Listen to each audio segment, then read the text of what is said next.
Daniel Theobald here. It's Mental Health Awareness Month. Today I am talking to Jaimi Lard. Jaimi, would you like to introduce yourself? Sure. Hi, everybody. My name is Jaimi Lard. And my sign name in American Sign Language looks like this. It's a J around my face. I am a deaf-blind person, and I was born deaf-blind. I do have some little residual vision. I'm able to see the table in front of me that my computer is sitting on and the chairs around the table, things that are nearby in my environment. Things are familiar, that's easiest for me. If people are familiar to me, then I will recognize them. Like I know the interpreters I'm working with right now, I can see them and I know who they are by their shape because I've worked with them before. But I don't see things at a distance. And so that's why I need people to help me with the people around me who can help to explain to me what's in my environment that I don't have visual access to. And I know we're going to be talking about mental health today, and that's a really big part of my feeling comfortable in my own skin. I use sign language to communicate. American Sign Language is my primary language, and that's me in a nutshell. Great. Thank you so much. Grateful to have you on the show today. Sure. Happy to be here. So the goal of these interviews is to help destigmatize talking about mental health. I think that there are many people out there who feel like they're alone in their, in their challenges. Definitely. I think that's true. Yeah. Yeah. Whether it's, feeling alone or depression or anxiety or whatever it is. And so our goal is to talk about these things and support each other and to share experiences and to share ideas about how we can improve and maintain mental health on a daily basis. That sounds great. So from your unique perspective, what are some of the things that you have found work for you to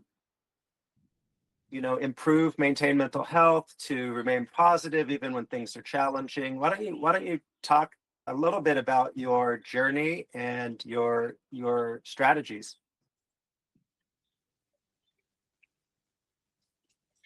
Sure. Okay. So I remember this was years and years ago when I was very small. I was a child.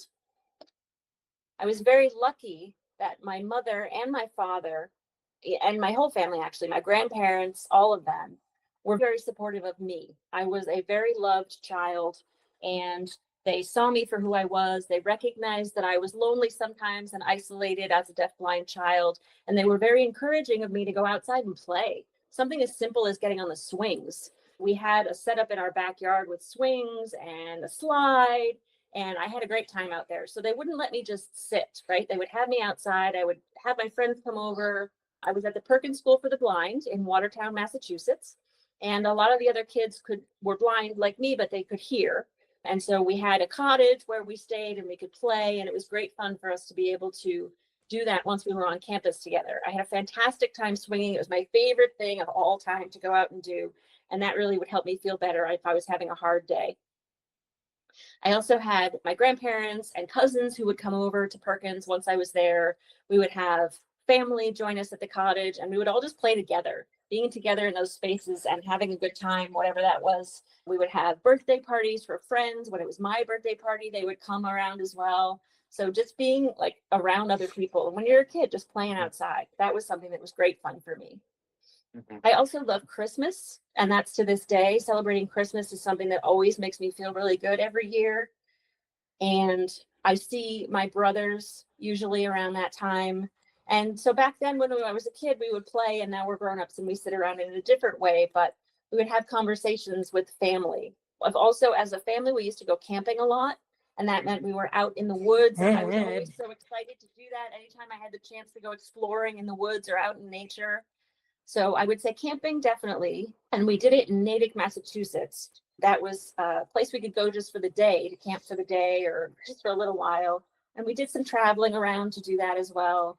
And it would help me to feel better. Like you said, if I was having a challenging day, to be out in nature, to go for a swim in a lake or in a pond, or just wander around amongst the trees and the fresh air. And there were some staff who worked with us from the Perkins school, and the other kids who were at the school with me. We were just together, and we would be out in nature enjoying a trip together and a shared experience that made us all feel better.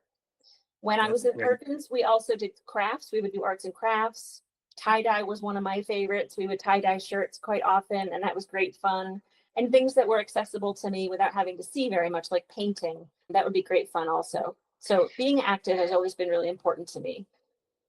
When I got to be a little bit older, my mom and I had a conversation about going to a new campsite that was a sleepaway camp as opposed to the day camp that I'd been to. And it was 4 weeks long. So instead of just the day, it was 4 weeks long.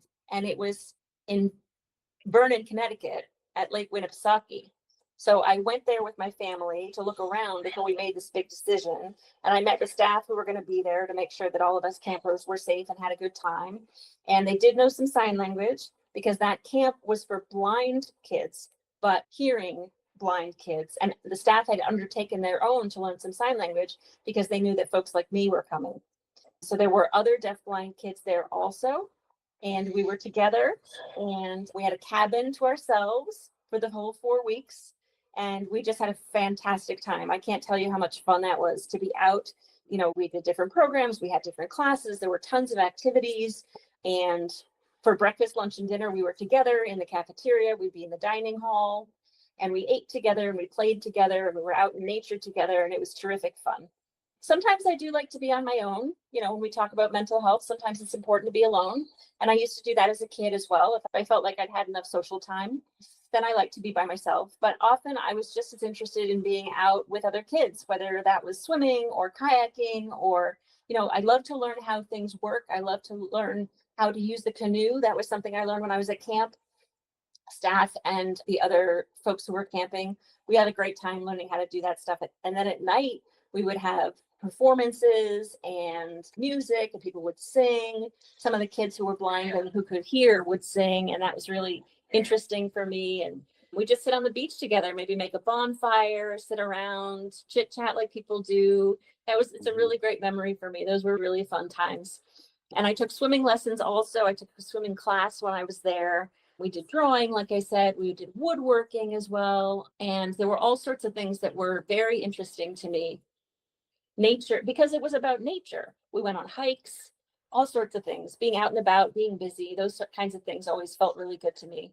There were also some farms nearby, so we could go and learn about the different crops they were growing or flowers or vegetables. So that camp was really great. I can't stop talking about that camp. That's wonderful. Thank you for sharing that with us. So I heard lots of great strategies, but 3 things stood out to me. One is, of course, community and family. One was activity, being active, getting outside, doing things. And then, of course, just nature. Are there other specific strategies that you would call out, you know, that you think are important? And, you know, and also anything that you think are important for other deaf-blind people, or, you know, blind or deaf people that you think is maybe unique to that community that was also helpful advice?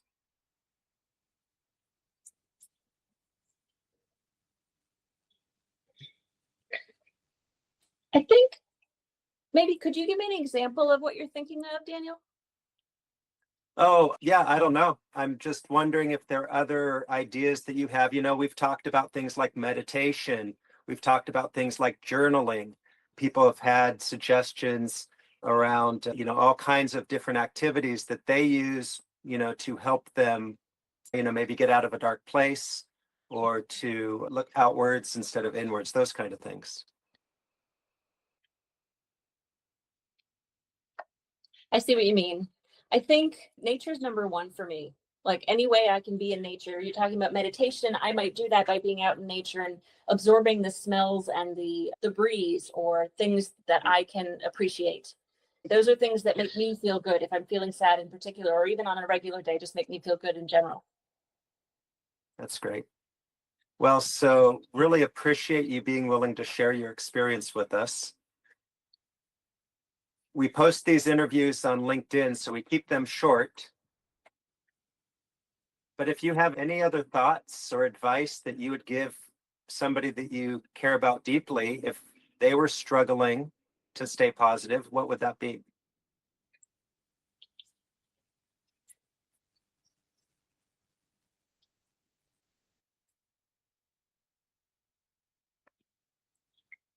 If somebody I loved was feeling sad in that way, I think I would suggest to them that they make sure to go out, to be active, to spend some time with people they love, whether that was kayaking, like we talked about, or whatever would give them joy or that spark that they needed. Maybe go for a swim. I always feel better going for a swim. Meet somebody that you like out at a restaurant, some sort of, maybe some interesting food or something you haven't tried before, but have that spark of conversation, because being alone for too long, especially when you're sad and lonely, isn't good. I think a lot of times people can get very busy. It can be very frustrating when you're isolated and lonely that you want to spend time with people. And the answer is always, oh, I'll reach out to you. I can't do it right now. I'll be in touch later. But it's really worth the wait, because when you finally get to be with people that you care about, or you find some friends who are free when you need to be with people, it's the best thing. And if I'm just bored at home and I sit by myself twiddling my thumbs, there's only so many magazines you can read. You know what I mean? Like I can play on the computer for a while, but that helps keep me busy. But I would have to say, maybe I sit on my porch. We've got a nice porch outside. That's nice. I can get a little bit of nature in the city and just kind of relax. Those are things that help me. When I was younger, when I was a kid, people were more active. There was more stuff to do. And I feel like people got together socially much more often than they do now. But now I'm a little bit older. I think times have changed, maybe not for the better. And it's more isolating to live, I think, in 2025 than it was before. I do think, though, we're very lucky, though, because there's all kinds of technology that exists for people like me as a deafblind person that didn't before. There's the Deafblind Contact Center is a local organization that hosts social events for deafblind folks like me.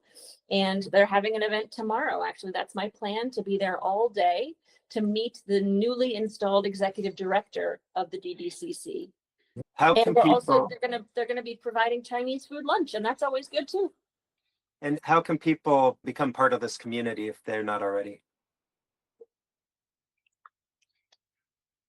Well, DBCC sends out a flyer for these events. So if you're local, you could get on the mailing list and then attend these events. Or you could be in touch with the director of the Deafblind Contact Center, who is a deafblind person himself, and you could just engage with him over email or on the phone and have a conversation about what would be possible, the way that you would, want to get involved or volunteer. So I think sitting down with him would be the best choice. There's a lot of events. They have events all the time. And the point is to get together and be in community with each other. So there are opportunities for volunteers to come and help? Absolutely. Yeah.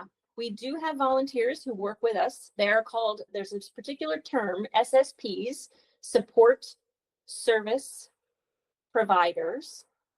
They're SSPs. And that's what we call the volunteers who work in this context with deafblind folks. And they come and help us out with communication and things like sighted guiding. If we need to use the bathroom during the event and we're not quite sure where it is and we can't navigate on our own. Now they'll take us into the bathroom, but then we use the bathroom independently. I just want to make sure that's clear. And they wait outside either the stall or the actual bathroom. And then when the deafblind person has opened the door, the SSP will come and meet us just for safety reasons. Maybe if there's food at the event, like I mentioned, we're going to be having Chinese food. If there's a buffet, that can be challenging for folks like me with limited vision. So the SSP would guide me through the line and let me know what food options there were, help me navigate getting the food on my plate that I wanted, and then safely getting back to my seat.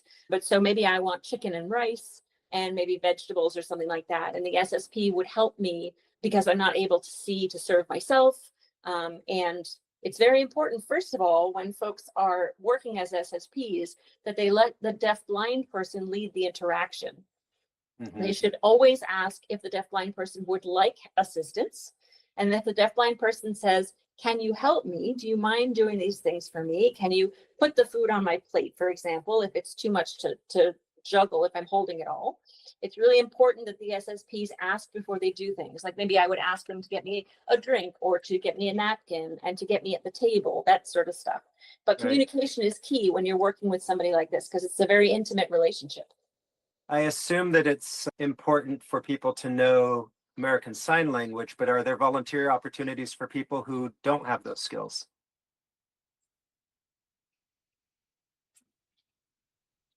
Absolutely. Absolutely. There are deafblind folks who don't sign. Some use American Sign Language like me, and it's perfectly all right if even if volunteers or SSPs are newer to sign language or don't know any yet, you can work with somebody like me and we're very patient, and eventually over time you will become more skilled. So we might match maybe somebody, for example, like a college student who's learning American Sign Language might be matched with a more experienced SSP and the deafblind consumer or the deafblind person attending the event. And that way we can all learn from each other while we're working together. And we model what to do, we learn from one another, we stay safe, and we have a good time at the same time. And that means the deafblind person can communicate using ASL to whomever they want to. And they have the opportunity also to visit with some friends who are also signing. That's really the point of the community, is to come together and use the language that we share. And folks can come in anytime to be able to see what it's like to spend time with deafblind people. We also have volunteers who are interpreters and sometimes paid interpreters, but it's a great place, a really sandbox for people to come in and learn some skills. That's wonderful. It occurs to me that throughout this series of interviews, we're nearing the end. We've done, I think this is maybe the 26th or 27th, I can't remember. But it occurs to me that one topic that has not come up is the value of service when it comes to improving your own mental health. So I think that's a topic that we'll try and explore here in the next couple of interviews, but I'm surprised it hasn't come up because in my experience, at least, service and giving of yourself is one of the absolute best ways to feel better about yourself and life and everything. So I appreciate you bringing this topic up, even if indirectly.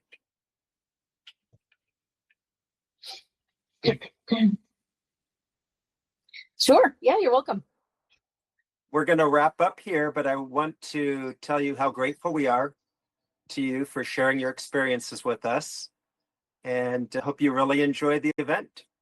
Thank you very much.